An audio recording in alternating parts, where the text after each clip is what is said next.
Olá, eu sou Sérgio Harger e começa agora o P20 Entrevista, o programa sobre a 10ª cúpula dos presidentes dos parlamentos do G20. E hoje aqui no estúdio a gente recebe a presença da senadora Blanca Ovelar, do Paraguai, presidenta do Parlaméricas. Bem-vinda, senadora, presidenta. Bem-vinda, presidenta. Muito obrigada. Bom dia, saudações a todos. E muito obrigada pela entrevista. Eu estou muito feliz em poder compartilhar esse espaço com vocês. Presidenta Ovelar, de que maneira o Parlaméricas vem atuando para integrar os parlamentos das Américas do Sul, Central e do Norte? Sendo Parlaméricas a organização parlamentar do sistema interamericano, com mais de 2 décadas de vigência, tem um papel fundamental na promoção da diplomacia parlamentar e com objetivos muito claros de afirmar a democracia e contribuir com os estados para promover boas práticas e promover as ações conjuntas que permitam abordar questões de interesse hemisférico. Temos 3 redes. Uma ligada à transparência, ao Parlamento Aberto, outra à gênero.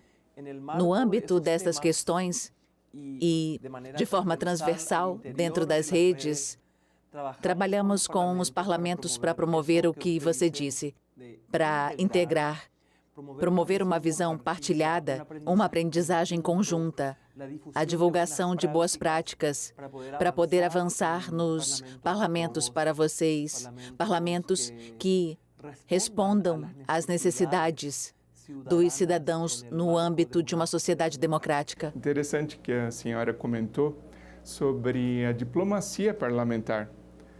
Então, quais os caminhos para que se alcancem os objetivos do P20 por meio da diplomacia parlamentar? Acredito que conhecer a fundo a realidade é um primeiro passo fundamental. A figura da realidade e os problemas que nos confrontam, muitos dos quais não são limitados por fronteiras, mas são problemas globais.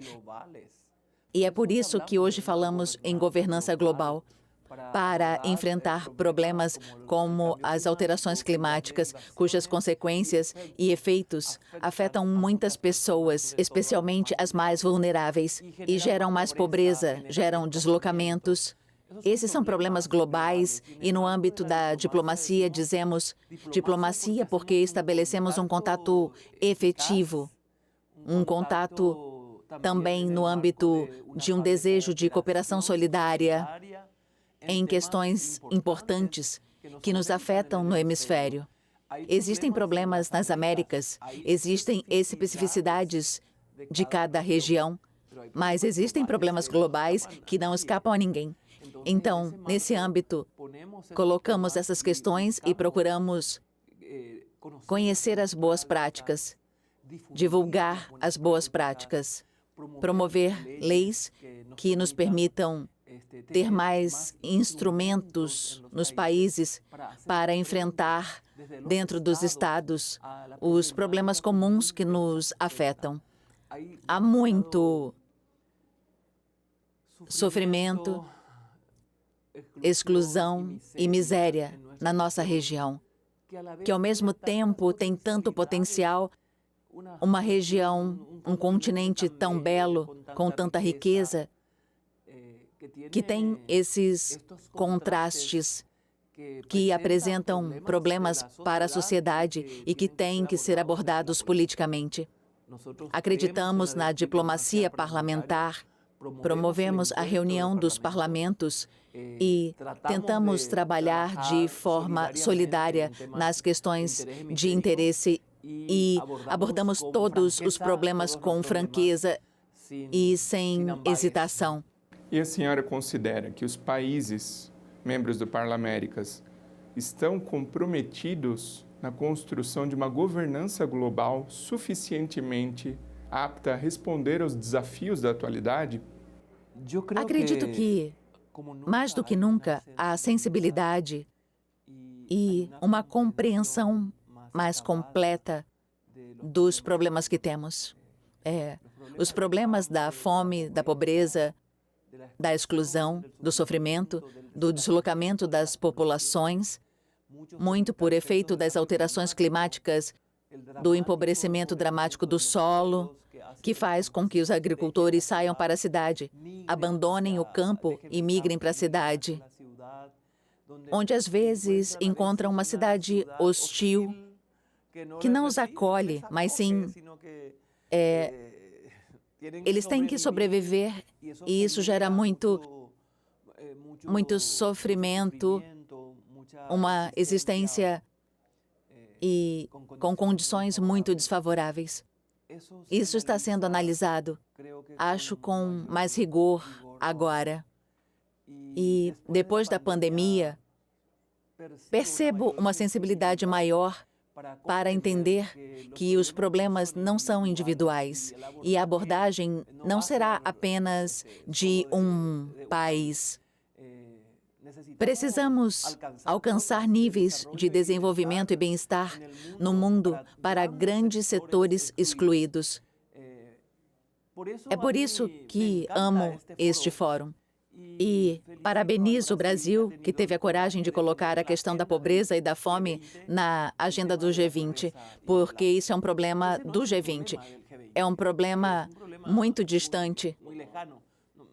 É um problema mais do sul global, mais dos países menos dominantes.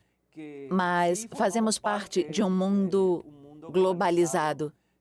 Como nunca antes, se fala agora de uma governança global. Em que sentido? Que temos que lidar de forma inteligente com diferentes questões, porque estamos todos interrelacionados. A interdependência e o interrelacionamento só aumentam porque precisamos avançar diretrizes de qualidade para a governança, para enfrentar os desafios. A democracia na nossa região, e especialmente na região latino-americana, não resolve os problemas das pessoas. Há muitos excluídos. E isso é um problema de democracia, porque isso leva muitos setores a ansiar por regimes autoritários, porque acreditam que talvez nesses regimes mais autoritários tenham uma resposta melhor. A democracia tem fundamentos muito claros. A república tem fundamentos muito claros de justiça social, de oportunidades para todos. Mas estamos falhando em governar isso porque muitas ações políticas estão desconectadas das expectativas dos cidadãos. E os governantes e os políticos parecem, por vezes, ter uma separação, uma ruptura com as exigências genuínas da sociedade.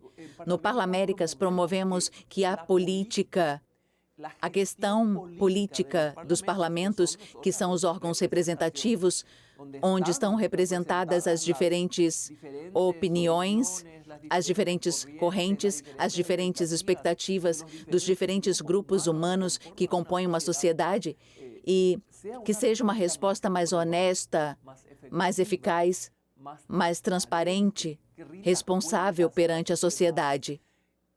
E considerando a ética nos assuntos públicos para poder enfrentar esses grandes desafios. E que esse slogan tão ambicioso de não deixar ninguém para trás dos Objetivos de Desenvolvimento Sustentável seja realmente algo que promove ações substantivas e não apenas discurso.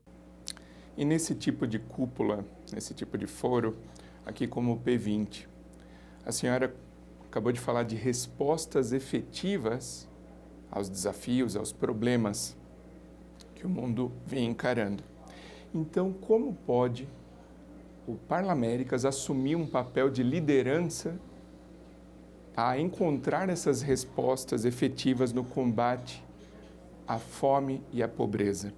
Acredito que, na medida em que conseguimos promover um conhecimento mais completo da realidade, a promoção de espaços de discussão, análise, divulgação de boas práticas e, sobretudo, a capacitar os parlamentos para adquirirem cada vez maior capacidade de fazerem o controle político do cumprimento das leis. Temos boas leis na América Latina, em quase todos os países. Existem leis contra a fome, existem leis para promover uma alimentação adequada, existem leis que há progressos em relação às regulamentações legais que visam os direitos das pessoas. Mas o cumprimento é limitado e por muitas razões. Burocracias ineficientes, a corrupção na gestão governamental. Nossa região tem um problema real de corrupção. Há um controle fraco, às vezes programas sobrepostos, justapostos, sem a organização de um Estado eficiente que cumpra plenamente a missão. E isso exige ter uma força política nos parlamentos com capacidade de controle político do cumprimento das leis, conselhos de controle, acompanhamento do cumprimento das leis e roteiros para promover a transparência, para promover a responsabilização da gestão governamental.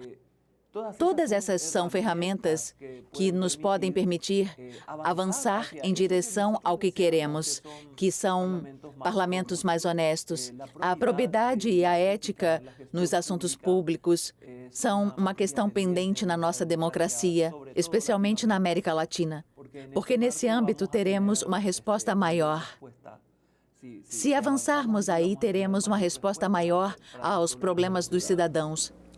Para quem está nos assistindo, a gente está no terceiro dia do P20 e a gente está falando aqui sobre práticas e sugestões do Parlaméricas para as nações aqui presentes e organizações.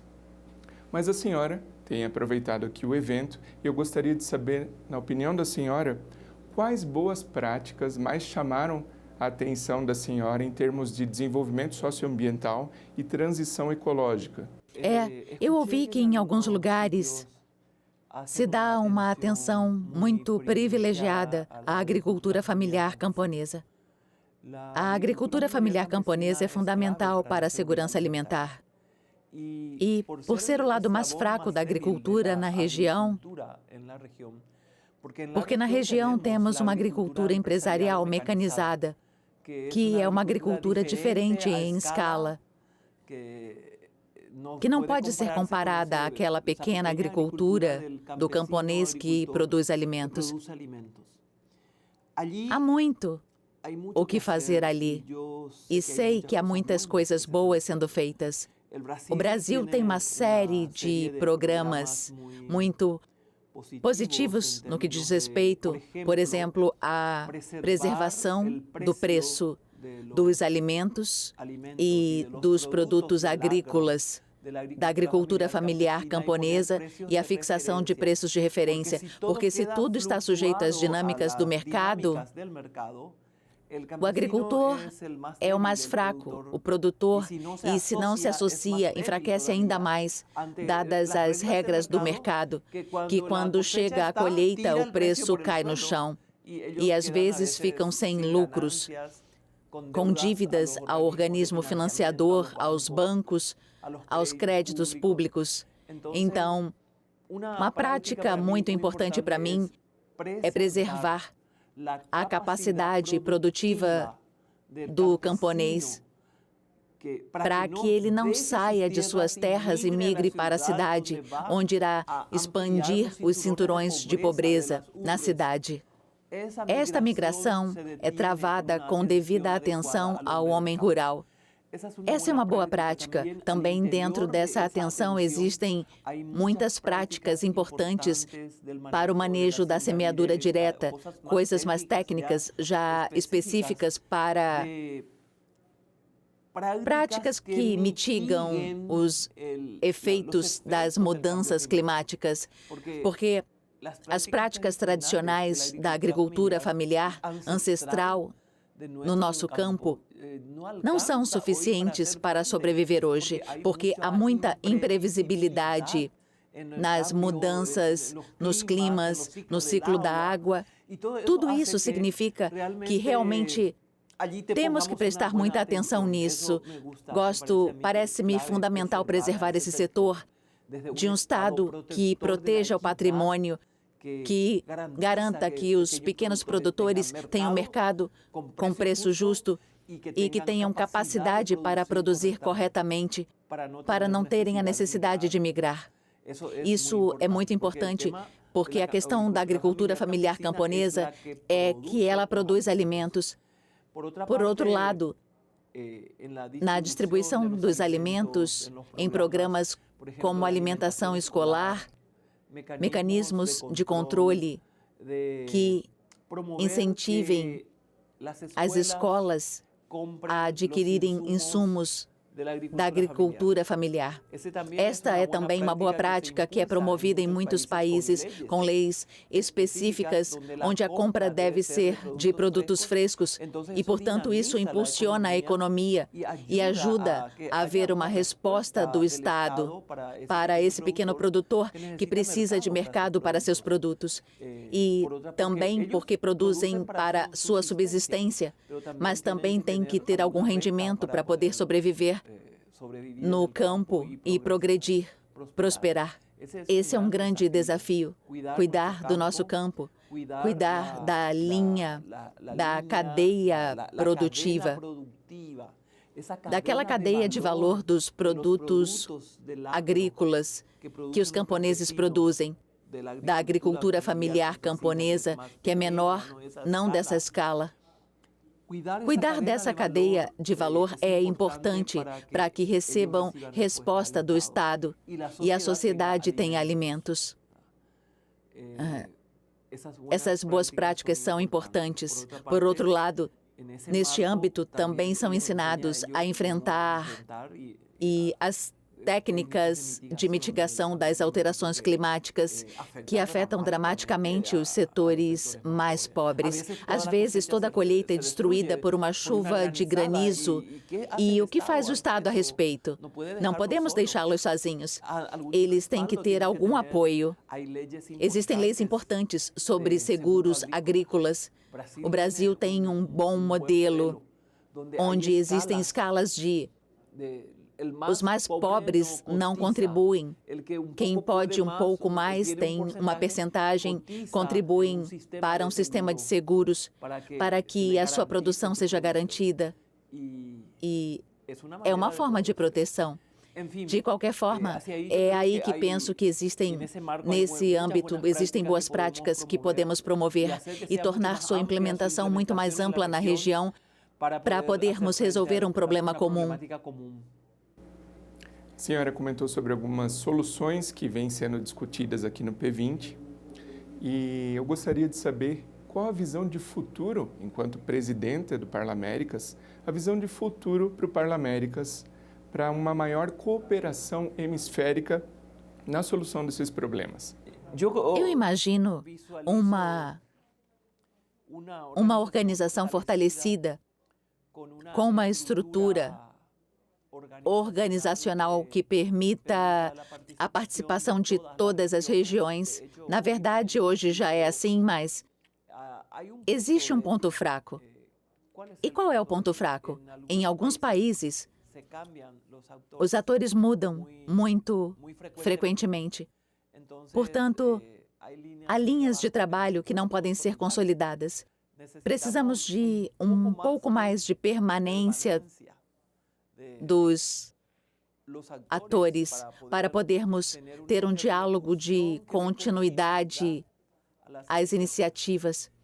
Considero este um ponto fraco que vejo no futuro como tendo que ser reforçado para que possamos afirmar-nos como sendo, de fato, uma organização que tem uma preponderância na promoção da diplomacia parlamentar, tomando como precaução os temas da Cúpula das Américas e trabalhando neles a partir do nível legislativo. Porque a Cúpula das Américas é uma cúpula de presidentes. Ali são levantados os problemas dos executivos, mas a concretização disso exige a participação de todo o Estado. E nós, sendo a organização das representações políticas dos Estados, podemos afirmar-nos muito mais. De fato, estamos cada vez mais perto de discutir mais de perto as organizações das cúpulas e vejo o Parlaméricas como uma organização em crescimento, afirmando o futuro, rumo a um futuro que, como nunca antes, exigirá solidariedade e trabalho conjunto para enfrentar os desafios de um mundo global com muitos paradoxos. Por um lado, uma demonstração inédita de ciência, conhecimento e tecnologia que pode resolver todos os problemas da vida com soluções fantásticas. E, por outro lado, pessoas que carecem do básico, crianças que continuam morrendo de doenças que já tinham que ter sido superadas no século XX, mesmo no século XIX, e que, no entanto, continuam por aí. Esses paradoxos de desenvolvimento exigem uma abordagem política muito forte e muito clara. E uma organização como o Parlaméricas pode ser um catalisador para este problema e a sugestão de propostas para respostas eficazes a ele. Confio na afirmação cada vez mais clara da nossa organização, no sentido de uma contribuição cada vez mais importante para o desenvolvimento da nossa região. Para quem está nos assistindo, essa entrevista está sendo gravada no terceiro e último dia do P20 aqui no Brasil. E eu gostaria de saber da presidenta que compromissos não podem faltar do documento final que será produzido aqui pelo P20. Que gran pergunta. Que boa pergunta. Ontem eu disse ao plenário, nesta reunião está concentrada, nesses metros quadrados dessa sala, está concentrada a força política que pode mudar a história do mundo. Hoje existem tendências preocupantes com o crescimento da pobreza, com o crescimento da desigualdade nas sociedades, com a incapacidade de mitigar e resolver o problema da fome. Então, se isso persistir, quem tem o verdadeiro poder para resolver? Quem pode ter uma atitude muito mais solidária e ampla em relação a esse sul global, onde estão os mais excluídos, do que as regiões mais desenvolvidas do mundo? As 20 maiores economias do mundo estão aqui. Essas economias podem cooperar com esse setor, produzem 80% da riqueza de todos os ativos do mundo, eles produzem. E fica concentrado ali. Como podemos trabalhar em linhas de cooperação eficaz? Penso que tem que haver um claro sentimento de solidariedade. Por um lado, entender o multilateralismo como uma estratégia que não pode ser descartada para resolver problemas globais. Por outro lado, um sentido de solidariedade. Os países predominantes, por vezes, têm sistemas de protecionismo terríveis que não nos permitem vender ou vendemos em condições muito desfavoráveis. É necessário um comércio justo. Para que haja justiça, é preciso haver comércio justo. E para que haja comércio justo, os países têm de ter uma visão mais ampla do mundo subdesenvolvido. Esse mundo que carece de instituições, porque também carece de instituições para se governar. Há países que não têm democracia, que têm o poder e os bem geridos por pequenos grupos e vastos setores da sociedade excluídos. Cooperar, promover governos democráticos, Promover a democracia, não temos outro modelo. Com todas as suas imperfeições, a democracia é o caminho. Promover a democracia e ajudar nesse caminho é fundamental. Afirmar a democracia, afirmar as liberdades, promover a verdadeira solidariedade e visar o fortalecimento das instituições é fundamental para que os países funcionem melhor e para que seja promovida uma maior justiça. Então, mais justiça, democracia e solidariedade. Muito obrigado, presidente Avelar, pela participação aqui no P20 Entrevista. Muito obrigada. E, mais uma vez, meu respeito, minhas saudações, meu reconhecimento ao Brasil por ter definido o tema deste G20, que neste caso é o P20, porque somos os parlamentos, mas é realmente muito admirável. E esta abordagem representa esperança para o mundo. Gracias. Obrigada. Graças. E o meu muito obrigado a você que nos prestigia com a sua audiência. Esse programa já está disponível nos sites da Câmara dos Deputados e do Senado Federal e também nos nossos canais no YouTube. Obrigado e até o próximo programa.